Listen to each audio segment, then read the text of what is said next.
4 seconds. Under down 5. Lamb leans in, fires an angle left 3 that's no good at the buzzer. And congratulations to the San Antonio Spurs. They have repeated as Western Conference champions in 2014, surviving overtime in Game 6 in Oklahoma City. Embraces all around for the Spurs as they're congratulated by some of the Thunder players coming into Chesapeake Arena tonight and becoming the first road team in this series to prevail. 112-107 the final in overtime. San Antonio. Oh, it is tip-off. The last we'll hear from Matt Pinto in Oklahoma City. They're gone. Lots of news today. We'll review the whole coaching search, where we stand today, look at some draft stuff. It's all coming up. Tip-off is back after a week off.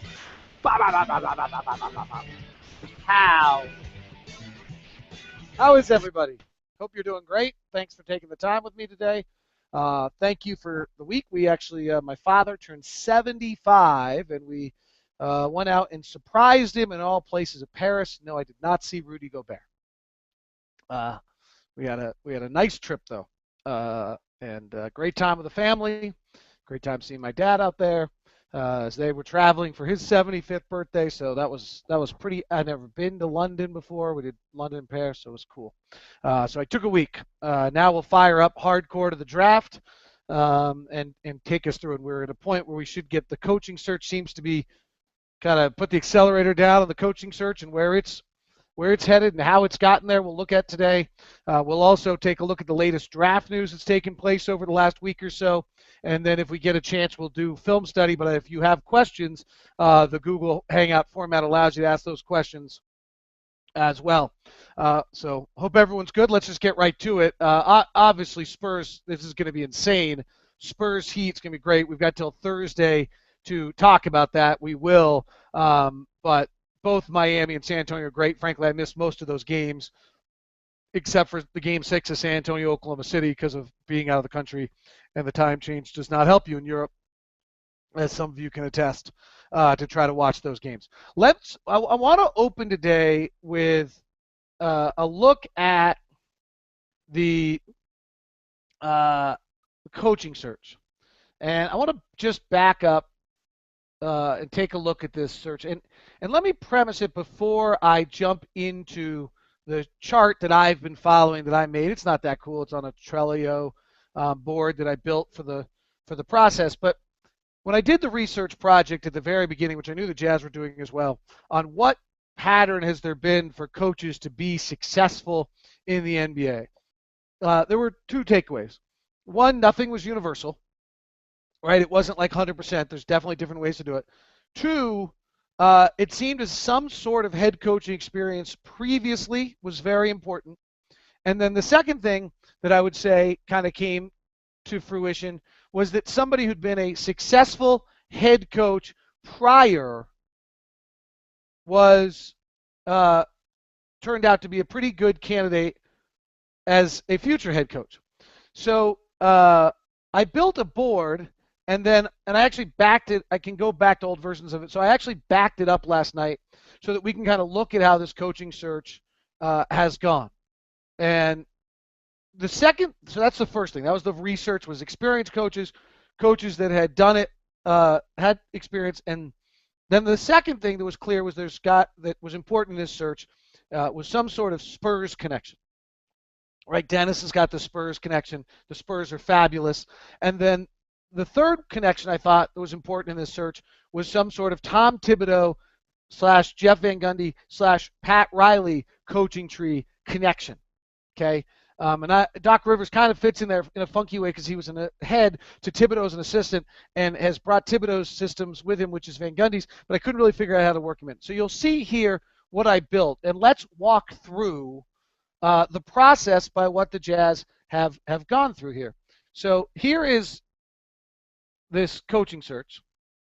And here's what I first built was NBA experienced coaches with Spurs connection, coaches with Van Gundy coaching connection, wild cards, head coaching experience D-League, events that will change the search. Then over here I have coaches hired, not realistic candidates. So the first thing is that I went through, then, okay, it's not just having head coach experience, it's being a good previous head coach. So now we can start getting rid of guys, right? So Kurt Rambis disappears.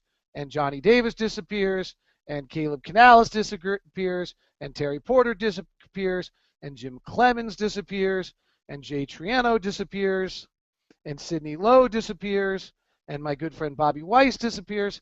Mike Woodson's kind of right on edge. He gets fired in the process. He comes in.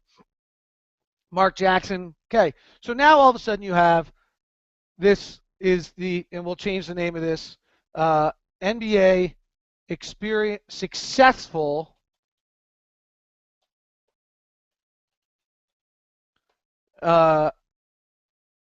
coaches instead of experience. So once I did the research, we changed that.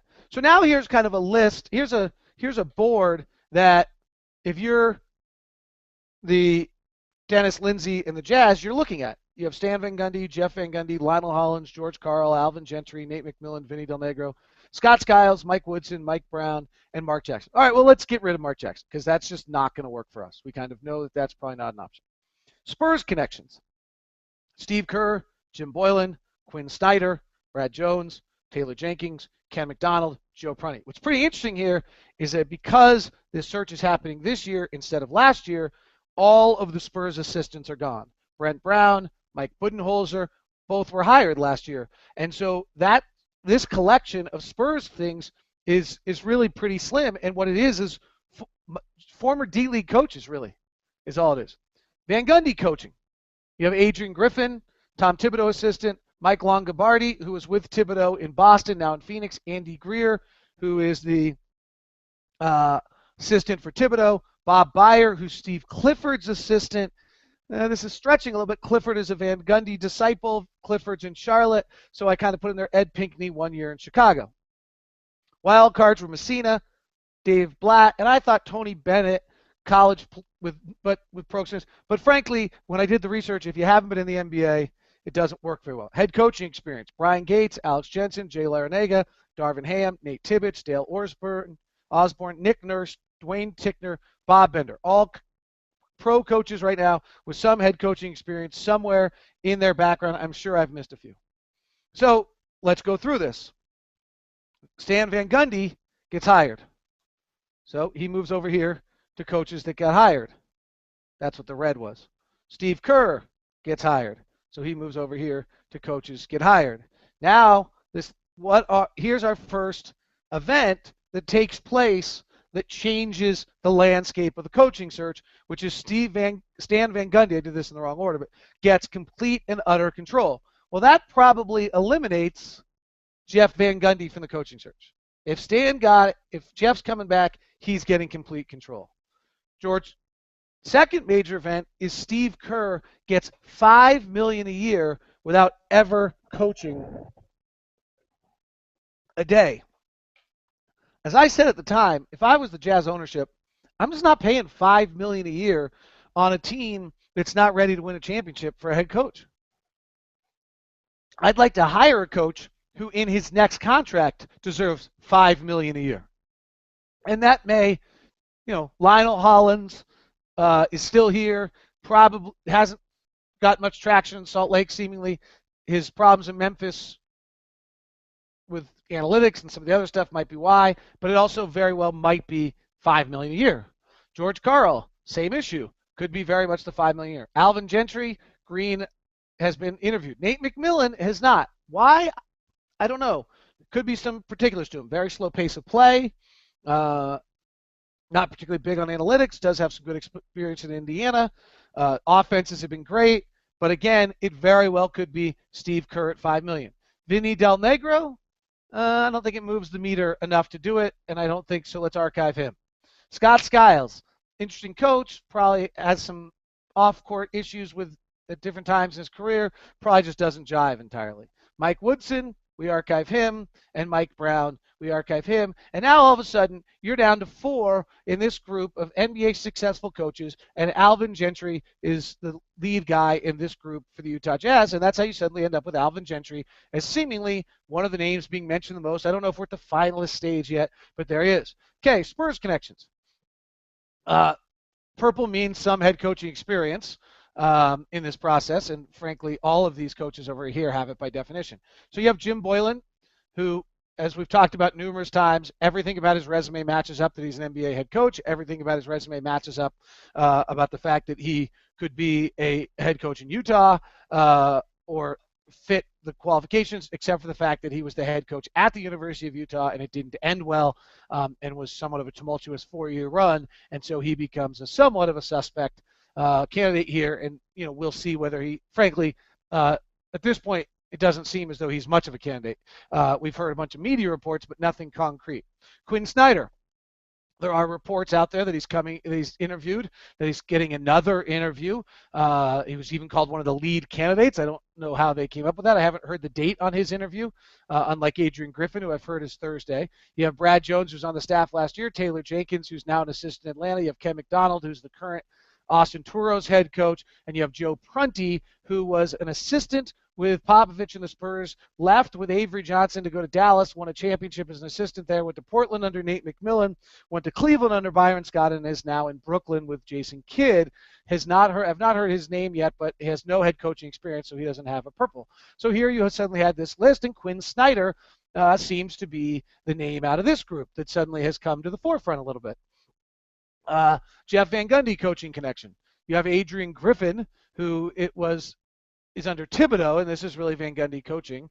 You have Mike Longobardi, who has, for whatever reasons, name has not popped up. Griffin, as a former player, adds something that no one else we've mentioned here in this group of Spurs connections comes into the group.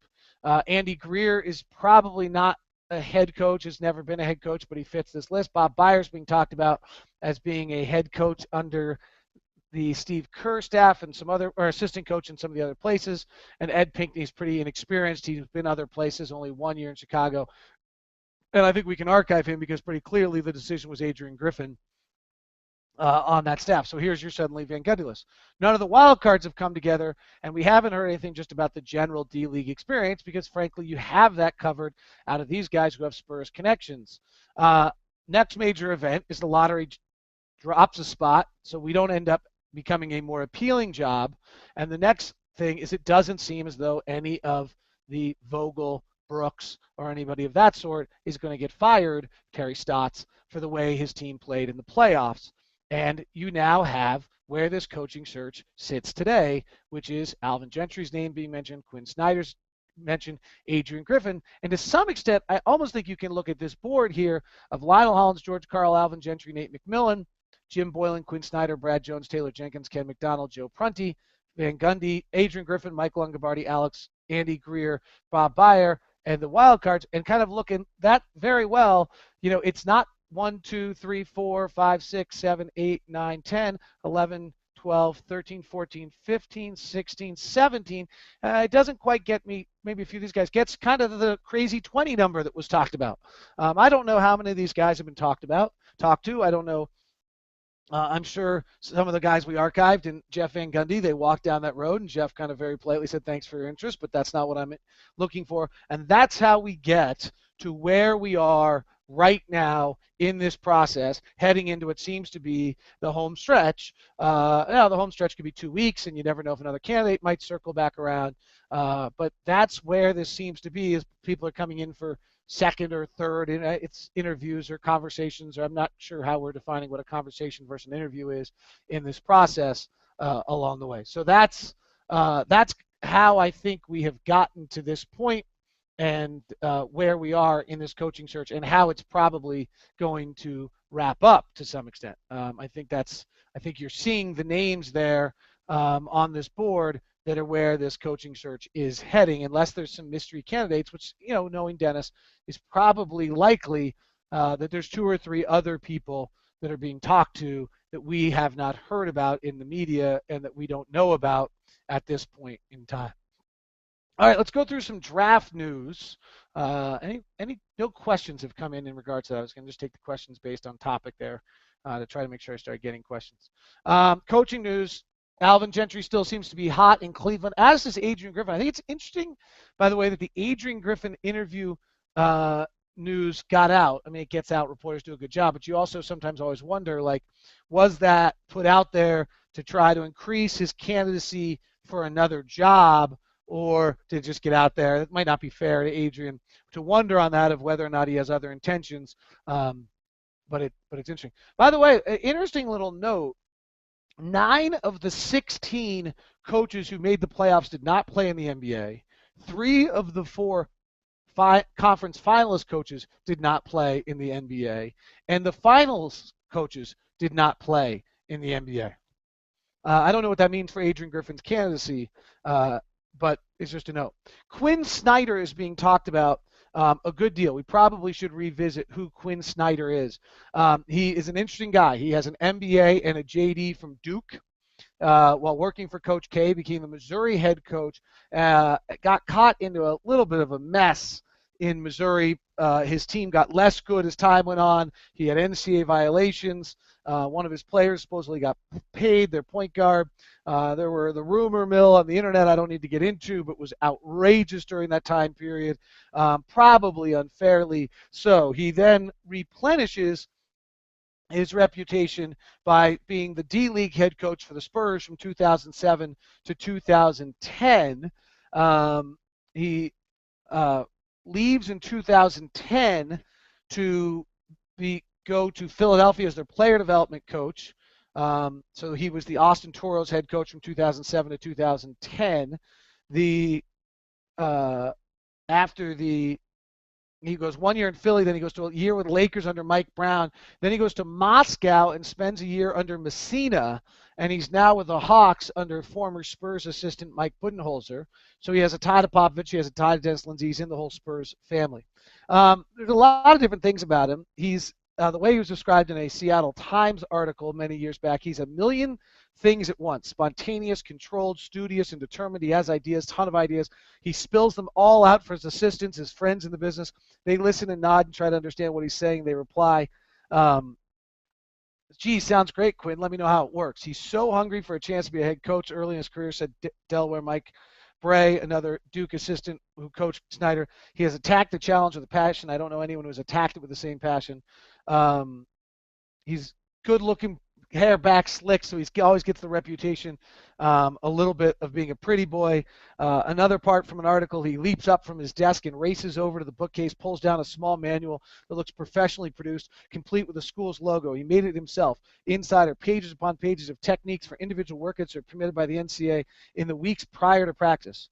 He said, quote, we try to identify every potential situation that could arise on the court: ball handling, shooting, whatever it is. All these things make up fundamentals. If you teach these things, theoretically, there's no hole in your game. This is just how my mind works, says Snyder, dropping one of the workout plans on the shelf, then sprinting to a laptop on his desk. I've always been very analytical. I've always been very scattered.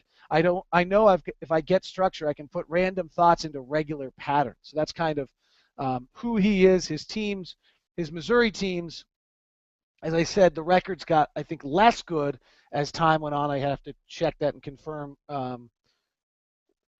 exactly. But his D-League teams were pretty good. So, and he's also, from the Missouri time was ended in 2000. It's been a little while. To fairness to him,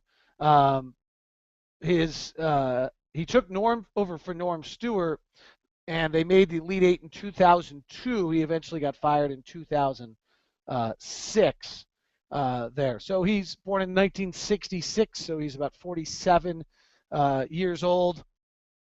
There's, you can do something. I don't want to, might be our head coach. So there's a lot of his end in Missouri was a tough one. It just kind of was over by the end, and it was clear that what was going to that it was going to happen, and so there was a billboard that was put up, I think, in Missouri that, if I remember correctly, said 5 seasons, 4 6th-place finishes, and 17 NCAA violations. Obviously it was a tough time in a lot of ways for everything that was going on in Missouri, but also following a legend is not an easy thing, and that's a long time ago. So, and as we've talked about numerous times, success as a college coach does not lead to success as a pro coach in any way at all. All right, I've only got a few more minutes before I got to get the kids. So draft news: Kyle Anderson had 2 workouts with the Hawks, who are at 15. He's an interesting case. I really like him. He's the big guard from UCLA, but he's very slow. I don't know how he's going to defend in the NBA. I think he's very intriguing. I think someone's going to pull a trigger on him, and I think his bust chances are high. Rodney Hood is moving into the lottery. Vonleh with a great workout in New York has people talking. Chad Ford put a bunch up about that. Wiggins was finally measured. He's 6'8 3/4 with a 7-foot wingspan and an 8'11 standing reach. Jabari came out of 6'9 with shoes with a nearly 7-foot wingspan and 8'11 standing reach. Embiid is a legit 7'1 with shoes 7'5 wingspan. But think about this. His standing reach is 9'5'5. So Gobert is an inch and a half beyond him in reach. Zach LaVine continues to make some interesting inroads. I talked to some people around the NBA. I think a lot of this is from Chad, but it's interesting. The Cavaliers, no one knows what they're going to do, but obviously they're deciding between Wiggins, Embiid, and Parker. Then the feeling is the Bucks' first choice is Embiid, their second choice is Parker, which very easily could get Wiggins to the Sixers at 3. Then the Magic have to decide between Smart or Exum, and then the Jazz are sitting with the group that we kind of anticipated. But it also makes you wonder, again, to some extent on some of these things, if there's, if Vonleh or somebody gets hot, it only takes one to have somebody drop down to the Jazz at 5. But it also means if somebody else gets hot, the Jazz could probably sacrifice one of their assets to get up to 3 or 4 in this draft if those teams have another guy they want, because they can go get him at 5. Now, that's the key on the whole thing. Let me take a question here from Michael. Chad Ford has reported that some NBA execs believe Vonleh should be talked about in the same discussion of the top 4 as every mock draft board. Is this true or just smoke and mirrors? I think it's kind of true the same way Exum is. They'll be talked about, but I don't think there's a lot of I don't think it'll end up happening. I think the real question, but hey, it only takes one of the teams, right? So I think they'll talk about it. I don't think, I've said this the whole time. I said that the number 1 pick would be, from everything I'd heard, would be a 4-player discussion. That's turning out to be true. You probably should take the time to hold the conversation on Vonleh, and if he or somebody else. And as you slide to 3, if for some reason somebody doesn't fit or you're not certain on a player, well, then that warms up a little bit more and becomes that opportunity to do that. All right, I want to give you 2 quick film studies here, which of course I don't still have up, so give me 1 second. I just want to look at 2 plays. One's the play everybody's talking about. It's the best play you'll see in the NBA, ever. I don't know if that's true, but it feels like it. Late in the Spurs' third quarter the other night, everyone's talking about it. There's not a lot of analysis. It's just the most beautiful basketball play you'll see. But the next play to me was actually even more beautiful and shows the brilliance of the Spurs. And I wanted to show you that. So let's run through these 2 plays for our film study today. This is the third quarter when the Spurs outscored the Thunder by the score of 37-20 and pretty much ran away with the series. This first one, there's not a lot of commentary I need. This is the passes, the 4 passes within 2 seconds for a D out 3. It's why the Spurs are better than everyone else. It's a splitter. Tim Duncan is back, coming on. So the Thunder start with it. They turn it over here in the corner. And this is just gorgeous basketball. Ginobili will bring it up. And we'll pause a few times to show why this can actually happen. So everyone gets to their perfect space. Look, they switch. Ginobili controls it. And as the pick is set, they are perfectly spaced. They are always in these spots. There's nothing else it allows them to now do what they do, which is make these passes as quickly as they do. Boom. First pass, no looker by Ginobili to Mills. Duncan rolls perfectly into the middle, and because of the high pick and roll and the coverage, we basically now have a 4-on-3. Duncan hits it perfectly to Diaw, 3 left side, bang. Truly just unbelievable play. Watch it in full time, it's even better.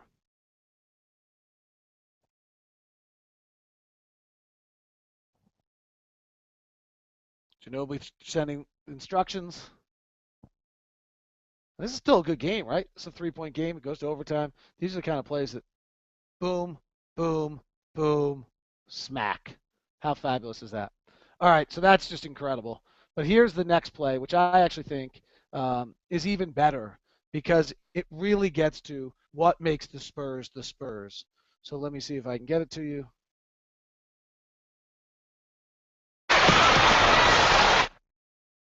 And why does it make the Spurs the Spurs? They're running down the clock. There's nothing tricky about this. It's a high pick and roll with one pass. But Ginobili waits. Here comes, again, look, exact same spacing, no difference at all. Duncan comes and sets the pick. Now look, nobody's moved yet. Everyone's still in their space. This is the beauty of this. Nobody's moved. If one guy goes early here, it ruins the entire play. Duncan's still there. Duncan's about to set the pick. Patty Mills now breaks. Now's the time. Why does he break? Because by leaving here at this moment, he brings Derek Fisher with him, which opens up the driving room for Manu Ginobili. If he goes earlier, it ruins the play. He goes. Boom. Look, Danny Green. Now that Manu Ginobili has left that area and gone left and taken the pick the way he's going to, he now starts to slide up to the right. He doesn't go any earlier. Diaw still holding down to for the corner three if necessary. Frankly, Patty Mills could go set a pick here if he wants to. Once Mills commits that he's going past that, now, and the ball gets into the lane, where does Diaw go? Diaw holds his ground. Danny Green is slid up. Patty Mills is now heading to that corner. Derek Fisher's occupied with that. Duncan has rolled the middle to hold this. Danny Green catches. Kevin Durant gets on him pretty good. It's a pretty nice shot, but it's a perfectly executed play with perfect timing, and nobody went early. And that is today's edition of Tip Off.